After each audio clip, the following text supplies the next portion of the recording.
a computer just crunching numbers, but you're still like, okay, I'm crunching these numbers, I can get this premium. You always have to like do and bring it back to the person, because like you are definitely like in a space where you are helping, but like you are a little bit removed, right? You're sitting behind like a premium, which is then reviewed, which is then loaded, which is kind of like there are many steps, but in essence, that when you do your job well, you do help an end like consumer, if you want to put it that. Yeah, 100%. So, last question to you would be: what is something you wish you'd known when you started your actuarial journey, or one piece of encouragement, maybe a bit of both?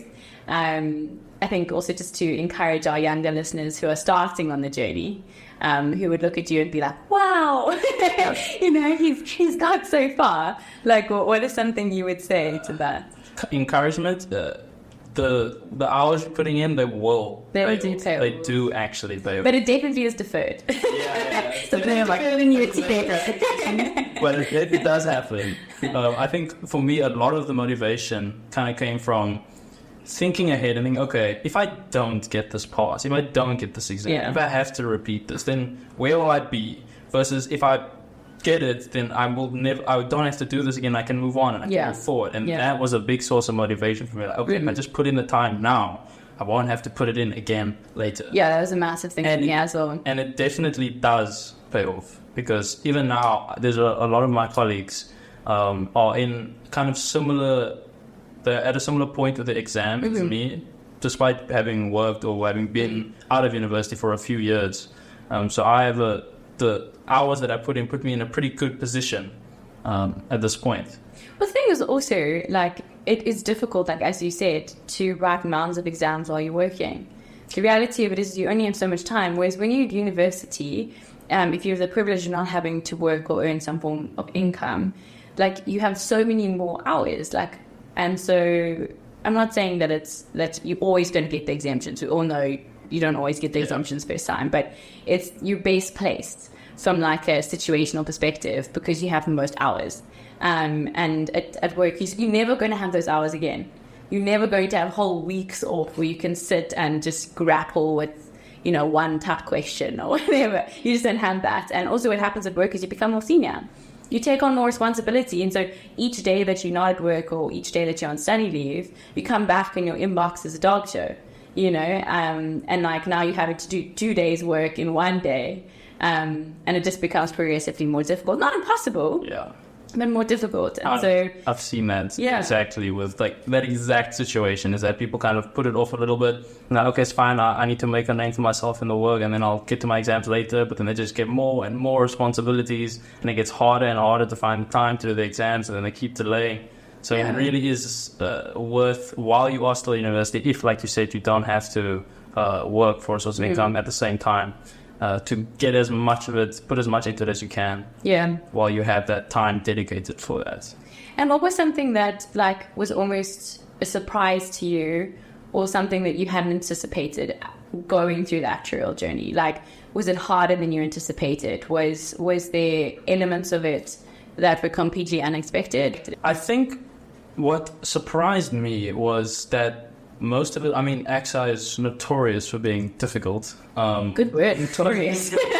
But I think what really surprised me was that it wasn't difficult in the sense that one was, but it wasn't mainly difficult in the sense that you're doing like difficult concepts and difficult stats and maths and stuff. Yeah. What really made it tough was the workload. Yeah. Especially in the first 2 years, because you do like... My second year almost killed me. Yeah.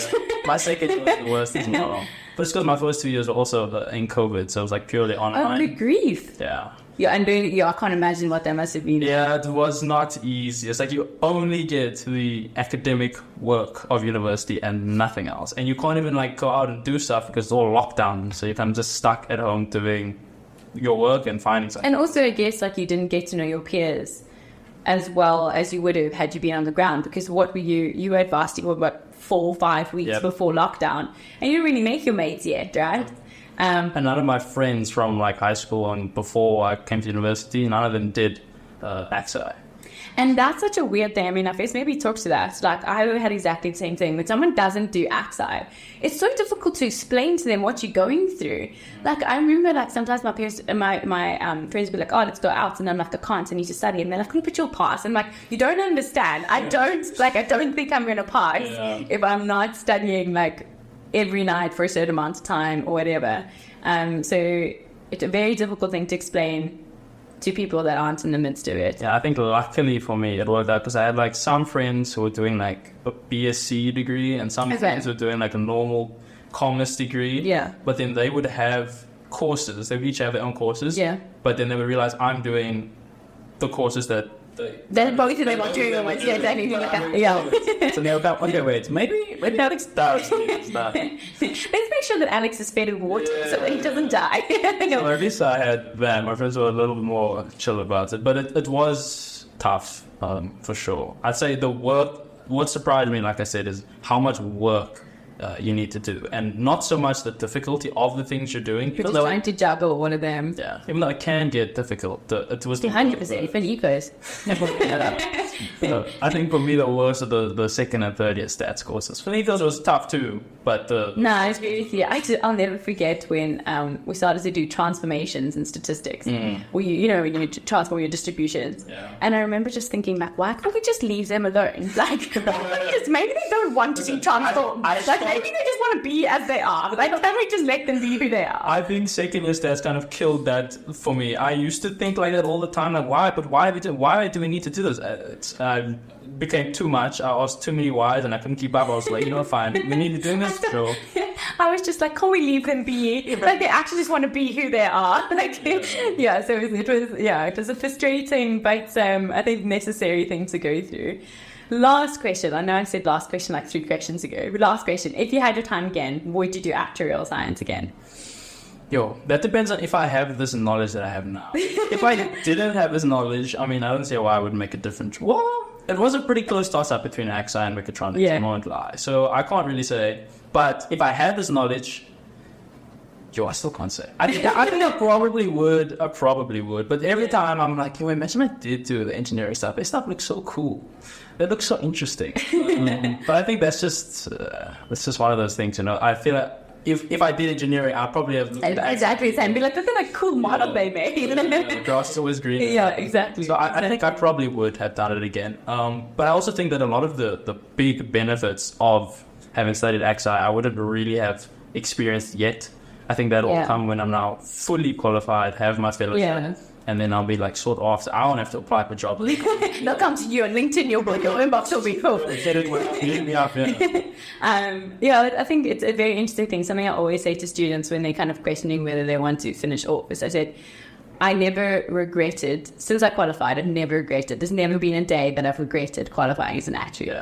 And I think that says a lot. And I worked in schools, I worked in non-traditional spaces for actuaries, but even in those spaces, I was still glad that I qualified as an actuary, but it wasn't because of the title, it was because of the thinking.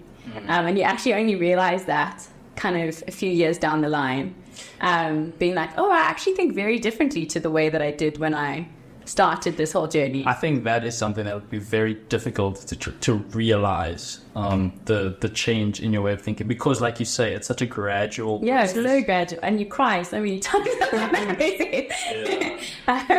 But so thank you so much for this, Alex. It's been really, really enjoyable. Thank you for having me, like I said. And I think our listeners will definitely benefit from it. I think there are many things that you've spoken to that they are going to have in the near future. So I hope they find encouragement from that. But to our listeners, thank you for listening. If you enjoyed this episode, please subscribe and leave a review on your preferred streaming platform. If you'd like to interact with us more or add questions or topics to our pool of ideas, please follow our Instagram page at ASforActuary or email us on asforactuary@gmail.com. Thank you for listening. Take care.